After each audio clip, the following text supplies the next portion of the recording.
Free fire ইতিহাসে হয়ে যাওয়া ভিডিওকে এমন 5টি কঠিন চ্যালেঞ্জ যাকে কল্পনা তো আনতে পারে। ভিডিওকে এই পর্যন্ত অনেকের সাথে চ্যালেঞ্জ গেম খেলেছে, শুরুর দিক দিয়ে এমন ভাবে অপমানিত হতে হয়, পরবর্তীতে ভিডিওকে রেগে গিয়ে এমন ভাবে প্রতিশোধ নেয় যা ছিল একদমই দেখার মতো। অর্থাৎ ফ্রি ফায়ারে ভিডিওকার রিভেঞ্জ। আজকে এই ভিডিওতে দেখতে পারবে ফ্রি ফায়ারে কিভাবে ভিডিওকে তার এনিমির সাথে রিভেঞ্জ নিয়েছিল। শুরুতে ভিডিওকে অপমান করে পরবর্তীতে ভিডিওকে সে অপমানের বদলা নেয়। আজকের এই ভিডিওতে আমরা এমনই 5টি কঠিন ম্যাচ দেখতে চলেছি। চলো তাহলে শুরু করা যাক। নাম্বার 5, ম্যাচটিতে ভিডিওর সাথে এমনটা হয়েছিল র্যান্ডমলি একটা কাস্টম ম্যাচ স্টার্ট দেয়। অপোনেন্টে ছিল 4 জন প্লেয়ার এবং ভিডিওকে ছিল একা। ভিডিওকে প্রথমে জিতার পর পরবর্তী 3 রাউন্ড এনিমির হাতে মাইর খায়। তখন আবার ওই ম্যাচটার মধ্যে ভিডিওকে দেখায় ইমোট। তোমরা এটা সবাই জানো যে ভিডিওকে হচ্ছে একজন শান্ত মস্তিষ্কের। এটা সবাই জানো যে ফ্রি ফায়ারে ভিডিওর সাথে এমনিতে কেউ পারে না। কিন্তু টানা 3 রাউন্ড হারার পর ভিডিওকে যখন রেগে যায় তখন কি হয়েছিল ভিডিওর সাথে। এই ম্যাচের শুরুতে ভিডিওকে তার প্রথম ম্যাচটি বের করে নেয়। প্রথম ম্যাচটিতে পারফরম্যান্সও ভালো ছিল, প্রত্যেকটা প্লেয়ারকে ডেজার্ট দিয়ে ওয়ান শট দিয়ে মেরে দেয় এবং পরবর্তী টানা 3টা রাউন্ড ভিডিওকে মেরে ওই প্লেয়ারগুলো ইমোট দেখায়। প্রথম ম্যাচে ভিডিওকে মারলো, দেন তারপর ইমোট দেখালো। এটা হচ্ছে সেকেন্ড ম্যাচ। সেকেন্ড ম্যাচও ভিডিওকে মেরে দিল এবং মেরে দিয়ে ইমোট দেখালো। আর এটা হচ্ছে থার্ড রাউন্ড। এই রাউন্ডও ভিডিওকে এনিমিকে মারতে গিয়ে মরে যায়। টানা 3 রাউন্ড হারার পর ভিডিওকে পুরাই রেখে যায়। এরপর যে ভিডিওকে খেলা দেখায় সেটা কি ভিডিওকে ছিল নাকি অন্য কেউ সেটা না দেখলে বুঝতে পারবে না।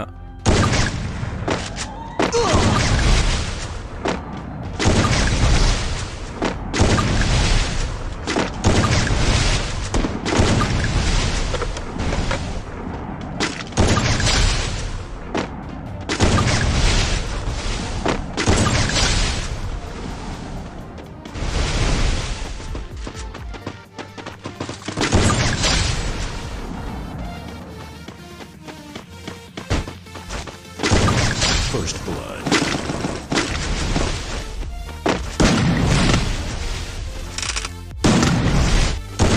Triple kill.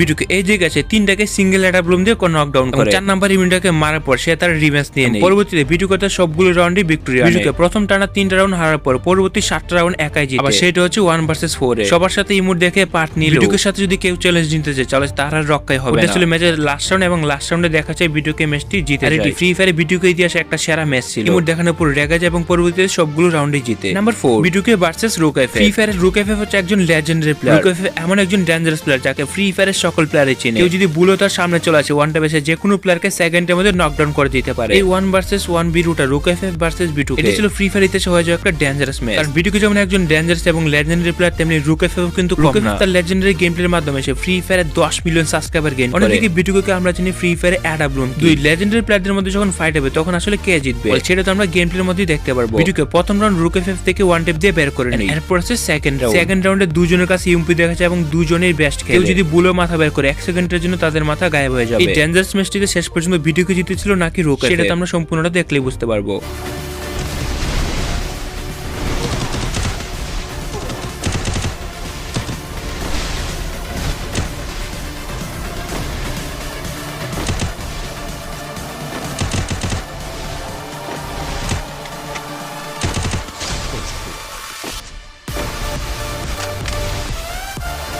First blood.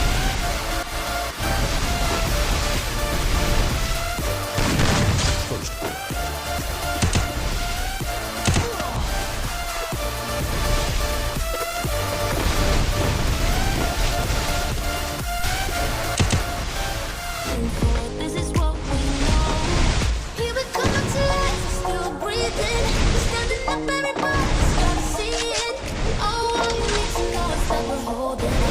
এই ম্যাচটার মধ্যে এমন হয় দুজনই এত বেশি অ্যাকুরেসি যুক্ত প্লেয়ার, দুজনের মধ্যে কেউ ভুল করেও মাথা বের করে না। দুজন প্লেয়ার জানে ছোটখাটো মিস্টেক করলে তারা হেডশট খাবে অথবা বডি শটকে মারা যাবে। রুকএফ ভালো খেলে ম্যাচটার মধ্যে তেমনি ভিডিওকেও কিন্তু ভালোই খেলে। এটি ভিডিও ক্যাপ এবং রুকএফ এর জন্য দুজনের মধ্যে একটা কঠিন ম্যাচ ছিল। তবে সর্বশেষ ম্যাচটার মধ্যে কে উইন হয় সেটা দেখানো হয় নাই। নাম্বার 3 তে যে কঠিন ম্যাচটি সেটা ছিল white triple versus B2K. White triple 4 আমাদের গেমের মধ্যে কতটা ডেঞ্জারাস সেটা আমাদের গেমে কাউকে বলে বোঝাতে হবে। আমরা অনেক সময় দেখতে পাই হোয়াইট ট্রিপল 4 স্কিপ করতে গিয়ে ধরা খায়। পরবর্তীতে হোয়াইট ট্রিপল 4 প্রুফ করে যে সে আসলে হ্যাক ইউজ করে না, নরমাল ভাবে খেলে। যদি তার উপরে 2-3 বার এলিগেন্ট আছে তারপর তারা বুঝতে পারে যে আসলে ফ্রি ফায়ারের মধ্যে হ্যাক করে গেম খেলে। কিন্তু এই হ্যাকার সাথে কি শেষ পর্যন্ত বিটুকে 1 ভার্সেস 1 এ জিততে পেরেছিল? যেমন হোয়াইট ট্রিপল 4 1 সেকেন্ডের জন্য মাথা বের করতে দেয় না। বিটুকে সেম যদি হোয়াইট ট্রিপল 4 ছোট একটা মিস্টেক করে তাকে সাথে সাথে ডাউন করে দিল। আমাদের ফ্রি ফায়ারে বিটুকে ভার্সেস হোয়াইট ট্রিপল 4 এর মধ্যে একটা ডেঞ্জারাস ম্যাচ এমন ছিল। এই ম্যাচটির মধ্যে কে উইন হবে বা কে জিতবে কেউ জানতো না। তো এই ডেঞ্জারাস কাস্টম ম্যাচটির মধ্যে প্রথম রাউন্ডে হোয়াইট ট্রিপল 4 জিতে, সেকেন্ড রাউন্ডে উইন হয় বিটুকে এবং থার্ড রাউন্ডে বিটুকে হোয়াইট ট্রিপল 4 কে মেরে দেয়। দুইটাকে ডেজার্ট দিয়ে মারে এবং বিটুকের কনফিডেন্স এই জায়গায় বেড়ে যায়। শেষ পর্যন্ত ম্যাচটা কি পর্যন্ত গিয়েছিল তোমরা কি জানো? First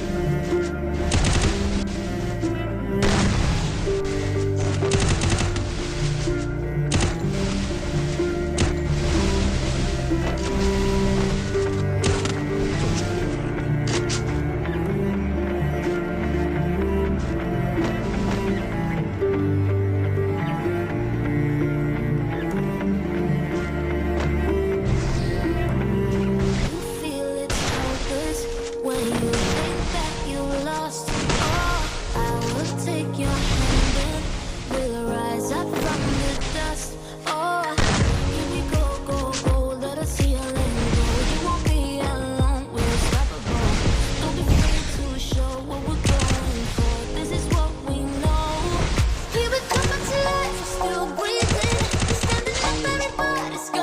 যদিও শুরুর দিক দিয়ে ভিডিওকে অনেক বেশি পিছিয়ে ছিল, কিন্তু পরবর্তীতে সে অ্যাডাব্লম নেওয়ার পর নতুন করে ম্যাচটির মধ্যে আবার কামব্যাক করে। পরবর্তীতে হোয়াইট ট্রিপল ফোর সাথে প্রত্যেকটা ম্যাচে সে জিতে। তবে ফাইনাল রাউন্ডে আসলে কে জিতে, ভিডিওকে নাকি হোয়াইট ট্রিপল ফোর সেটা দেখানো হয়। এমন হতে পারে দুজনের প্রতি রেসপেক্ট রেখে খেলাটা দেখানো হয় না সম্পূর্ণ। তোমরা কি মনে করো একদম ফাইনাল রাউন্ডে কে জিততে পারে? Number 2, Rasters versus B2K legend. Raster কথা সবাই জানে, ইন্ডিয়া সার্ভারের মোবাইলের মধ্যে সবথেকে বেস্ট প্লেয়ার। এই গেম প্লেটা যখন হয় তখন বিটুকে ভার্সেস রাস্টারের মধ্যে একটা দারুণ ফাইট হয়েছিল। আজ থেকে 2 বছর আগে নয়, এবং 2 বছর আগে বিটুকে রাস্টার দুজনের মধ্যে অনেক তফাৎ ছিল। ওই সময় রাস্টার ছিল একজন মোবাইল প্লেয়ার এবং বিটুকে ছিল একজন পিসি প্লেয়ার। যদি পিসি প্লেয়ার এবং মোবাইল প্লেয়ারদের মধ্যে অনেক তফাৎ রয়েছে, তবে বিটুকে এবং রাস্টারের মধ্যে যে গেম প্লেটা হয়েছিল কম্পারিজন করতে গেলে বিটুকে একটু ভালো খেলে, যেহেতু সে পিসিতে। এমন না যে রাস্টার মোবাইলের মধ্যে খেলা পারে না, রাস্টার অনেক বেশি চান্স তৈরি করে। প্রথম রাউন্ডে দেখা যায় রাস্টার বিটুকে মেরে দেয়। এরপর সে বিটুকে ভার্সেস রাস্টারের সেকেন্ড রাউন্ডে দেখা যায় বিটুকে ভার্সেস রাস্টারের মধ্যে রাস্টার সেকেন্ড রাউন্ডে বিটুকে মেরে দেয়। কাস্টমটিতে দেখা যায় বিটুকে রাস্টারের কাছে টানা 2 রাউন্ডে মেরে যায় ডেজার্টের কাছে। দুইজনে ডেজার্ট দিয়ে খেলতেছিল এবং রাস্টারও প্রথম দিক দিয়ে ভালোই খেলতেছিল। তোমরা তো এটা সবাই জানো যে বিটুকে যে কোনো সময় কামব্যাক করতে পারে। এই ম্যাচটিতে বিটুকে কিভাবে কামব্যাক করেছিল রাস্টারের সাথে, কারণ রাস্টার শুরুতেই ম্যাচের মধ্যে 2টা রাউন্ড জিতে নিয়েছিল। দুজনের কাছে এটা ছিল একটা কঠিন চ্যালেঞ্জ, কারণ একজন আরেকজনকে কোনোভাবে ছাড় দেয় না। পরবর্তীতে বিটুকে কিভাবে কামব্যাক করেছিল সেটা দেখে নাও।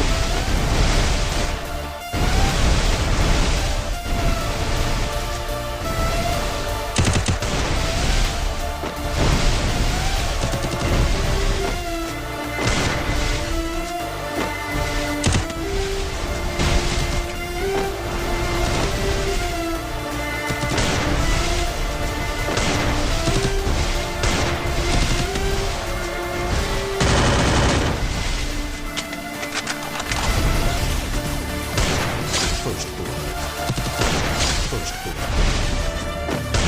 First blood. ওকে, শেষের দিকে একদম এসে দেখা যায় রাস্টার জিতেছিল 5 রাউন্ড এবং বিটুকে জিতেছিল 6টা রাউন্ড। দুইটা প্লেয়ারের মধ্যে একটা ডেঞ্জারাস ফাইট হয়, রাস্টার ভার্সেস বিটুকে। রাস্টার যেমন ইন্ডিয়াতে অনেক ফ্যান রয়েছে, বিটুকের সারা বিশ্বের মধ্যে একটা ফ্যান বেস রয়েছে। প্রত্যেকটা বড় বড় প্লেয়ারে চায় যে একজন ইউটিউবার সাথে আরেকজন জিতে যায়। তারা যখন ইউটিউবারদের সাথে কাস্টম চ্যালেঞ্জ করে তখন তারা চায় যে তাদের বেস্টটা দিয়ে গেম খেলার জন্য। এটা হচ্ছে আমাদের ফ্রি ফায়ার একটা ব্যাটল রয়্যাল গেম। ম্যাচের মধ্যে হার বা জিত দুইটাই থাকবে। একটা কাস্টম ম্যাচের মধ্যে 5-7 জেতা অথবা 6-5 জেতা অথবা 7-6 জেতা, এটাকে সিমিলার কাস্টম ম্যাচই ধরা হয়। কাস্টম হেরে গেলে যে তারা খেলা পারে না এমনও কিন্তু শেষ পর্যন্ত দেখা যায় বিটুকে ম্যাচটির মধ্যে জিতে যায়। সর্বশেষ নাম্বার 1 ম্যাচটি হচ্ছে এটি, কারণ ভিডিওকে তার ইউটিউব চ্যানেলে সবগুলো ম্যাচে উইন হওয়ার পরে আপলোড করে। কিন্তু এটা ছিল ভিডিওর সাথে একমাত্র ম্যাচ যে ম্যাচের মধ্যে ভিডিও হয়ে যাওয়ার পরও ভিডিওকে ম্যাচটা আপলোড করেছিল। এই ম্যাচের মধ্যে ভিডিওর সাথে ঘটনাটা এমন ম্যাচে শেষ পর্যন্ত সে টোটাল 17 থেকে 18 মতো কিল করে। এতটুকু পর্যন্ত সব ঠিকঠাক ছিল, একটা সামনে এনিমি ছিল, এনিমিটাকে মেরে ভিডিওর এই ম্যাচের মধ্যে টোটাল 18টা কিল হয়ে যায় এনিমিটাকে মারার পর। আর এটা একটা নুব এনিমি ছিল, সেটাকে পেন দিয়ে মারা ট্রাই করে এবং শেষের দিক দিয়ে শুধুমাত্র একটা এনিমি বাকি ছিল। তখন 20টা কিল হয়ে গেছিল, লাস্ট এনিমিটাকে মারলে হয়ে যেত 21টা। কিন্তু ভিডিওকে এনিমিটাকে একটু বাদ ধরার জন্য ইমোট দেখাইতেছিল। সর্বশেষ লাস্ট ইমোটটা দেখাইতে গিয়ে এগুলো ছিল ভিডিওর সাথে ঘটে যাওয়া এমন কিছু ডেঞ্জারাস। তবে আমি তোমাদের বলে দিচ্ছি এখানে কিছু কিছু ম্যাচ ফেকও হতে পারে। আমি যতটুকু শুনেছি এই পর্যন্ত ভিডিওর সাথে যতগুলো ভার্সেস রয়েছে তার ইউটিউব চ্যানেল সবগুলো নাকি স্ক্রিপ্টেড করে বানানো হয়েছে। তবে ভিডিওর গেম প্লে দেখে বুঝে যায় আসলে কোনটা ভিডিওর গেম প্লে আর কোনটা স্ক্রিপ্টেড করে বানানো গেম প্লে। তবে তোমাদের কি মনে হয় আমাদের ফ্রি ফায়ার ইতিহাসে সবথেকে সেরা প্লেয়ার কে?